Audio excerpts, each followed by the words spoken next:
পিছিয়ে পড়া এলাকায় ইংলিশ মিডিয়াম স্কুল নির্মাণ কাজের শুভ সূচনা। বাংলার মুখ্যমন্ত্রী মমতা বন্দ্যোপাধ্যায়ের অনুপ্রেরণায় এবং করণদিঘির বিধায়ক গৌতম পালের প্রচেষ্টায় উত্তর দিনাজপুর জেলায় একটি model integrated English medium school নির্মাণ কাজের শুভ সূচনা হয় করণদিঘি ব্লক রসাখোয়া ১ নম্বর পঞ্চায়েত মহেশপুর ভবানীপুরে। এদিন ঐতিহাসিক আদিবাসী নৃত্য এবং প্রদীপ প্রজ্বলনের মাধ্যমে অনুষ্ঠানের শুভ সূচনা করা হয়। করণদিঘির বিধায়ক গৌতম পাল এ প্রসঙ্গে জানান, 2,63,00,000 টাকা প্রাথমিক টেন্ডার হয়েছে। এলাকার মানুষের দাবি ছিল এবং সেখানে একটি ইংলিশ মিডিয়াম স্কুলের প্রয়োজন রয়েছে। তাই আজকে করণদিঘি ব্লক রসাখোয়া ১ নম্বর পঞ্চায়েতের মহেশপুর ভবানীপুর মাঠে ইংলিশ মিডিয়াম স্কুলের নির্মাণ কার্য শুরু হয়। সূচনা লগ্নে উপস্থিত ছিলেন রায়গঞ্জ পুলিশ জেলার পুলিশ সুপার IPS মোহাম্মদ সানা আক্তার। প্রধান অতিথি হিসেবে উপস্থিত ছিলেন উত্তর দিনাজপুর জেলা পরিষদের সভাধিপতি পম্পা পাল, করণদিঘির বিধায়ক গৌতম পাল, করণদিঘি পঞ্চায়েত সমিতির সভাপতি নেহা, জেলা পরিষদের শিক্ষার কর্মদক্ষ সুন্দর কিসকু, 13 নম্বর জেলা পরিষদের সদস্য আব্দুর রহিম, 14 নম্বর জেলা পরিষদের সদস্যা কৃষ্ণা সিংহ রায়চৌধুরী, করণদিঘি ব্লকের বিডিও জয়ন্ত দেবব্রত চৌধুরী, করণদিঘি থানার IC পলাশ মহন্ত, রসাখোয়া 1 নম্বর পঞ্চায়েতের প্রধান সোনা মুর্মু সহ আরও অনেকেই।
সকলকে খুব শুভেচ্ছা।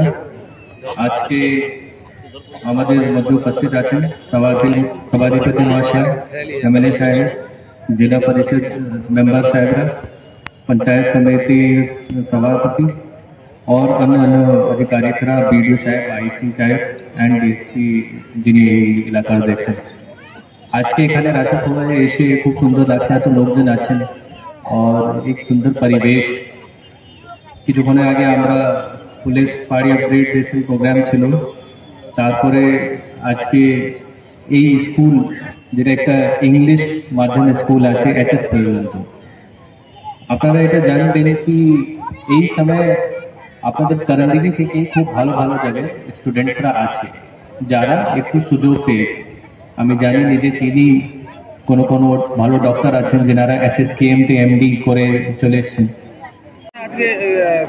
আমাদের বাংলার মাননীয় মুখ্যমন্ত্রী মমতা বন্দ্যোপাধ্যায়ের অনুপ্রেরণায় আজকে করণদিঘি ব্লকের রসাখোয়া 1 নম্বর পঞ্চায়েতে ভবানীপুর মহেশপুরের যে ফিল্ড, সেখানে model integrated English medium school এর কাজের মানে নির্মাণ কাজের শুভ সূচনা করা হলো, যার প্রাথমিক টেন্ডার হয়েছে 2,63,00,000 টাকা। এখানে ইংলিশ মিডিয়াম স্কুলের প্রয়োজন ছিল, পাশাপাশি রসাখোয়া স্কুল প্রতি স্কুলে অনেক ভিড়, প্রায় 5,000-এর বেশি স্টুডেন্ট। সেই জন্য এই স্কুলের মানুষের দাবি অনুযায়ী মেনে এখানে একটা নতুন স্কুলের কাজ শুরু করা। কোন ফান্ড থেকে করা বলছি, কতগুলি যেহেতু ইন্টিগ্রেটেড বলা আছে, এখানে লোকাল পরিস্থিতির উপরে এখন প্রাইমারিও চালু করা যেতে পারে, হাই স্কুল করা যেতে পারে, যেরকম ডিমান্ড হবে আমরা ঘোষণা করলাম যে ছাত্রছাত্রী যাতে প্রচুর পরিমাণে এখানে যখন বিল্ডিং কমপ্লিট হয়ে যাবে যাতে এখানে ভর্তি করার সুযোগ হয়। গভর্নমেন্ট থেকে যা টিচার দেবে এবং আমরা কিছু গেস্ট টিচারও নেব যাতে স্কুলটা ভালোভাবে চলে।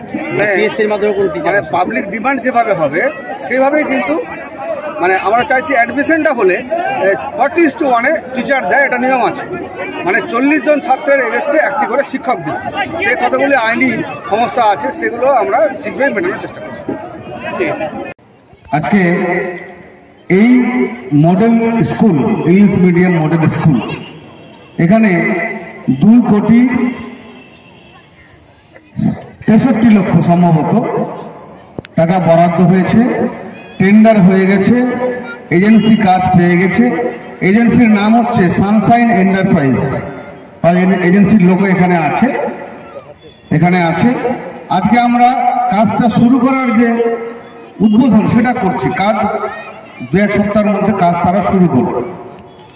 তবে একটা আমাদের স্থানীয়দের দাবি আছে যে এখানে ছেলেমেয়েরা খেলাধুলা করত, স্কুলটা একটু চেপে করতে হবে, একটু পিছন দিকে চেপে করতে হবে, তাদের একটা মাঠ খেলাধুলার থাকে। সামনে পঞ্চায়েত আছে এবং এখানকার যে জমি দেখাশোনা করে আমাদের বুথ প্রেসিডেন্ট আছে, তিনিও বলেছেন যদি প্রয়োজন হয় তাহলে আমরা পেছন দিকে আরেকটু জায়গা আছে সেখানেও আমরা দিয়ে দেবো যদি কিছুটা লাগে। তো আমি দেখলাম যে এলাকার মানুষের ইচ্ছা আছে। আজকে রসাগাওয়া হাই স্কুলে প্রায় 5,000-এর বেশি ছাত্র লেখাপড়া করে, এখানে অনেকটা জ্যাম হয়ে যায়, সেই জন্য আমরা স্কুলটা এখানে করতে বাধ্য হয়েছি। আজকে আরো অন্যান্য জায়গা আছে, অন্য জায়গায় করতে পারতাম।